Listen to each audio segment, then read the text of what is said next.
sacrifice if need be.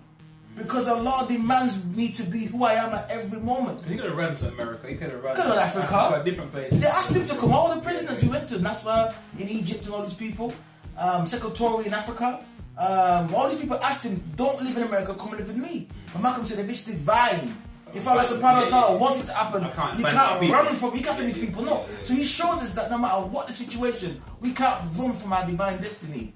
We can't run from the commitment. Allah subhanahu wa ta'ala said in the Quran, that think those who stay behind, think not that you, will evade death. Because if death is a portion for you, you will face your destiny. So you can't run away from destiny.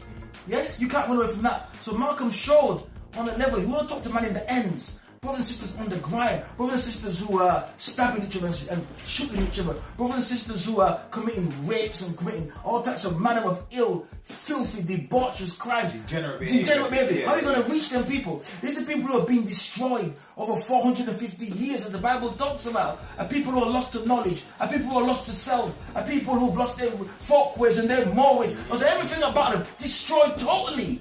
You need someone emblematic who they can relate to before you get to the holy Imam Hussein salam. So I think that Islamic action here again is pivotal in showing you what Malcolm said in the 60s, for example, about black people being killed for being black. He even said that white people have an issue with accepting white supremacy, with accepting the fact that even as a black man, just because you fight back against white supremacy, you're the criminal. Like a reverse racism. Reverse racism, that's right. So Malcolm got into the very psychology of the Western man, understood why he thought the way he did, and understood why the system was so evil. A system built on the backs of slaves, of black people, can never, ever, never be just. Can we just justify it? Now I want to bring something to you though. I got to ask you something about Malcolm X again then. So, because what people sometimes do, they talk about the second assassination of Malcolm X. It's almost like saying there was this wild man who didn't know real Islam because he was in the Nation of Islam and he had the wrong Islam, right? Yes. However, he got to another level where, yes, he went to Mecca, he came up from Hajj, but although he was an Orthodox Muslim, there's no evidence to say that he became a integrationist, or let's put it a different way, that he abandoned the struggle. He said, so he's on record saying that I believe in, I'm a Muslim. Yes. Yeah, I'm not a racist. I've never been a racist. I don't believe in racism. But he said, I'm a Muslim, I believe in Allah and His Messenger and fasting and prayer and the pilgrimage and all the things incumbent upon me to be a Muslim. But Malcolm X also said, but my religion doesn't make me a fool. That's right.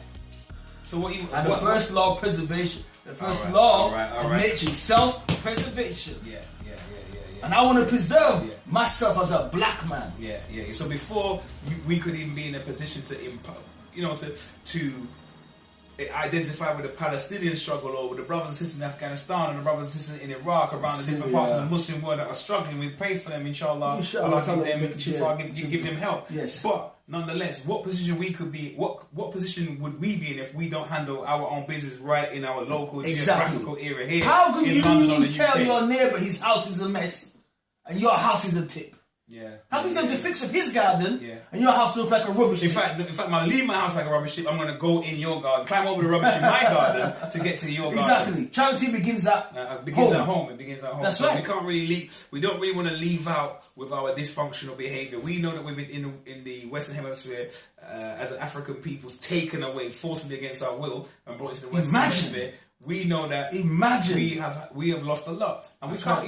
There's science like epigenetics, which talks about the actual, the way that genes impact people's personality, or like certain experiences. You can almost say like a transgenerational trauma that it can actually follow people genetically. Yes. Now, I'm not one for putting everything down to the genes. I say that you have to take environment into account. But how can you sidestep, flim-flam, dodge and weave, bob and slide, and not take into account what we went through in the Caribbean for over 400 years? I was watching a documentary recently. I mean, I'm not one for really watching the whole slavery thing because I prefer to watch about the Moors and to watch about Songhai and Benin and the Mali Empire and stuff like that. But I watched something and it was talking about how there was a particular African that was punished. He'd been whipped. They put molasses on his skin. He was left in the sun, naked for the insects to crawl all over his skin and eat his flesh alive. And on top of that, they was pinned down and they defecated in his mouth. You can't sidestep that. No. You can't flim-flam that. No. That's real talk. That's real history. That's right. Bigger history than that, but we got to take that part of our we need to heal. We need to heal. We've run out of time. We need to heal, and this is part of the healing process. That's right. And we hope that you walk with us on that walk. And remember to subscribe to Islamic Action TV, whether it's on the left-hand side or the right-hand side. And stay with us. Check out the next post, inshallah ta'ala. For myself, assalamu alaikum. Rahmatullah. Ta'ala. Barakatuh.